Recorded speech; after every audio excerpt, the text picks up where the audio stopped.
ନମସ୍କାର, ଜୟ ଶ୍ରୀ ଜଗନ୍ନାଥ। ମୁଁ ବିଶ୍ୱଜିତ, ଆପଣମାନଙ୍କୁ ମୋ ଚ୍ୟାନେଲ କୁକ୍ ୱିଥ୍ ବିଶ୍ୱଜିତକୁ ମୁଁ ସ୍ୱାଗତ କରୁଛି। ଦେଖନ୍ତୁ, ମୁଁ ଆଜି ରୋହି ମାଛରେ କିଛି ସୋରିଷ ମସଲା ଦେଇକି ତାକୁ ଗୋଟେ ବଢ଼ିଆ ସେ ପୁରା ଫ୍ରାଏ ବନେଇଛି, ଯେଉଁଟାକୁ ଆପଣମାନେ ଲଞ୍ଚ ଟାଇମରେ ଗରମ ଭାତ ହଉ କିମ୍ବା ପଖାଳ ଭାତ ସହିତ ଆରାମସେ ଏନ୍ଜୟ କରିପାରିବେ। ଆକୁ ବନେଇବା ବହୁତ ସହଜ ଆଉ ଖାଇବାକୁ ବହୁତ ଟେଷ୍ଟି ଲାଗେ। ତ ଚାଲନ୍ତୁ ଏବେ ଆକୁ ବନେଇବା ଷ୍ଟାର୍ଟ କରିବା। ସେଥିପାଇଁ ଫାଷ୍ଟ ଆମେ ଗୋଟେ ମସଲା ବନେଇବା।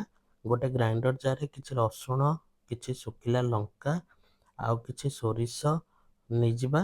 ସେଥିରେ ଅଳ୍ପ କିଛି ଜିରା ପକେଇଦେବା ଆଉ ଅଳ୍ପ କିଛି ପାଣି ଦେଇକି ତାକୁ ଗୋଟେ ବଢ଼ିଆ ସେ ଗ୍ରାଇଣ୍ଡିଙ୍ଗ କରିକି ଗୋଟେ ପେଷ୍ଟଟେ ବନେଇବା। ଦେଖନ୍ତୁ, ମୁଁ ଏବେ ମସଲାକୁ ବହୁତ ବଢ଼ିଆ ସେ ପୁରା ଗ୍ରାଇଣ୍ଡିଙ୍ଗ କରିଦେଇଛି। ଦେଖନ୍ତୁ, ମସଲା ଏବେ କେତେ ବଢ଼ିଆ ସେ ଆମର ପୁରା ରେଡ଼ି ହେଇଯାଇଛି। ଚାଲନ୍ତୁ ଏବେ ଫାଇନାଲି ମାଛ ଗୁଡ଼ିକୁ ଏହି ମସଲା ଦେଇକି ଭଲସେ ପୁରା ମ୍ୟାରିନେସନ୍ କରିବା। ସେଥିପାଇଁ ଗୋଟେ ଜାଗାରେ କିଛି ରୋହି ମାଛକୁ ଏମିତି ସଫା କରିକି ନେଇଯିବା। ସେଥିରେ ସ୍ୱାଦ ଅନୁସାରେ କିଛି ଲୁଣ ପକେଇଦେବା, କିଛି ହଳଦୀ ଗୁଣ୍ଡ ପକେଇଦେବା, କିଛି ରାଗ ଲଙ୍କା ଗୁଣ୍ଡ ପକେଇଦେବା। ଆପଣମାନଙ୍କୁ ଯଦି ଅଧିକ ରାଗ ଦରକାର ତାହେଲେ ଆପଣମାନେ ଆହୁରି ବି ଲଙ୍କାଗୁଣ୍ଡ ପକେଇ ପାରିବେ। ଆଉ ତାପରେ ଆମେ ଗ୍ରାଇଣ୍ଡିଙ୍ଗ କରିଥିବା ମସଲାକୁ ଏଥିରେ ପକେଇବା ଆଉ ତାପରେ ଫାଳେ ଲେମ୍ବୁକୁ ଏଥିରେ ଭଲସେ ପୁରା ଚିପୁଡ଼ି ଦେବା। ଏବେ ମାଛ ଗୁଡ଼ିକୁ ମସଲା ସହିତ ଭଲସେ ପୁରା ମିଶାଇବା, ଯେମିତି ମସଲା ଗୁଡ଼ିକ ମାଛ ସହିତ ଭଲସେ ପୁରା କୋଟିଂ ହେଇଯିବ ଆଉ ଆମର ମ୍ୟାରିନେସନ୍ଟା ବି ବହୁତ ପରଫେକ୍ଟ ହେଇପାରିବ। ଦେଖନ୍ତୁ, ମୁଁ ଏବେ ମାଛ ଗୁଡ଼ିକୁ ବହୁତ ବଢ଼ିଆ ସେ ପୁରା ମ୍ୟାରିନେସନ୍ କରିଦେଇଛି। ଏବେ ଆକୁ ଏମିତି 10ରୁ 15 ମିନିଟ୍ ପର୍ଯ୍ୟନ୍ତ ରଖିଦେବା, ତାପରେ ଫ୍ରାଏ କରିବା। ମାଛ ଗୁଡ଼ିକୁ ଫ୍ରାଏ କରିବା ପାଇଁ ଫାଷ୍ଟ ଗୋଟେ ପ୍ୟାନରେ କିଛି ସୋରିଷ ତେଲକୁ ଗରମ କରିଦେବା ଆଉ ତେଲ ଆମର ଭଲସେ ପୁରା ଗରମ ହେଇଗଲେ ଗ୍ୟାସର ଫ୍ଲେମ୍କୁ ମିଡ଼ିୟମ୍ ହାଇ ରଖିବା ଆଉ ତାପରେ ଆମେ ମ୍ୟାରିନେସନ୍ କରିଥିବା ମାଛକୁ ଏଥିରେ ଗୋଟେ ଧୀରେ ଧୀରେ କରି ପକେଇବା। ତାପରେ ଆକୁ ଏମିତି 5 ମିନିଟ୍ ପର୍ଯ୍ୟନ୍ତ ପୁରା ମିଡ଼ିୟମ୍ ହାଇ ଫ୍ଲେମ୍ରେ ଫ୍ରାଏ କରିବା। ଦେଖନ୍ତୁ, ଆମର ଏବେ 5 ମିନିଟ୍ ହେଇଗଲାଣି। ଏବେ ଆ ଉପରେ କିଛି ଭୃଷଙ୍ଗ ପତ୍ର ପକେଇଦେବା ଆଉ ମାଛ ଗୁଡ଼ିକୁ ଧୀରେ ଧୀରେ କରି ଓଲଟେଇବା, ନହେଲେ ଆମର ମାଛ ଗୁଡ଼ିକ ଭାଙ୍ଗିଯିବାର ବହୁତ ଚାନ୍ସ ଥାଏ। ଦେଖନ୍ତୁ, ମୁଁ ଏବେ ମାଛ ଗୁଡ଼ିକୁ ବହୁତ ବଢ଼ିଆ ସେ ପୁରା ଆସ୍ତେ ଆସ୍ତେ କରି ଓଲଟେଇ ଦେଇଛି। ସବୁ ମାଛ ପିସ୍ ଗୁଡ଼ିକ ଆମର ବଢ଼ିଆ ସେ ପୁରା ଏବେ ଓଲଟା ହେଇଯାଇଛି।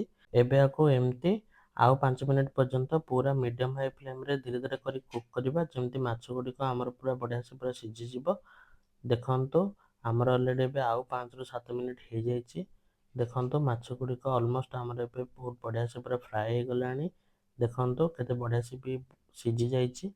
ଏବେ ମାଛ ଗୁଡ଼ିକୁ ଗୋଟେ କରି ଧୀରେ ଧୀରେ କରି ଓଲଟେଇବା ଆଉ ଗ୍ୟାସର ଫ୍ଲେମ୍କୁ ଟିକେ ହାଇ ରଖିବା। ଦେଖନ୍ତୁ, ମୁଁ ସବୁ ମାଛ ଗୁଡ଼ିକୁ ବଢ଼ିଆ ସେ ପୁରା ଓଲଟେଇ ଦେଇଛି। ଏବେ ଆକୁ ଏମିତି ଆଉ 2ରୁ 3 ମିନିଟ୍ ପର୍ଯ୍ୟନ୍ତ ପୁରା ହାଇ ଫ୍ଲେମ୍ରେ ଫ୍ରାଏ କରିବା, ଯେମିତି ଟିକେ କ୍ରିସ୍ପି ହେବ ଆଉ ଖାଇବାକୁ ବି ଭଲ ଲାଗିବ। ସୋରିଷ ମସଲା ଦେଇକି ଯେକୌଣସି ଜିନିଷ ଫ୍ରାଏ କଲେ ଟିକେ ମସଲାଟା ଆମର କ୍ରିସ୍ପି ହେଲେ ହିଁ ଖାଇବାକୁ ମଜା ଆସିଯାଇଥାଏ।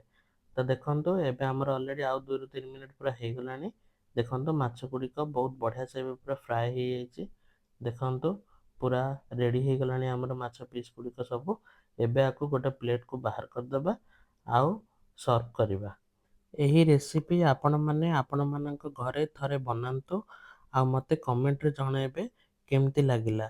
ମୋ ଭିଡ଼ିଓ ଭଲ ଲାଗିଥିଲେ ଚ୍ୟାନେଲକୁ ଲାଇକ୍, ସେୟାର, ସବସ୍କ୍ରାଇବ୍ କରିବାକୁ ଭୁଲିବେନି। ରହୁଛି, ଜୟ ଶ୍ରୀ ଜଗନ୍ନାଥ।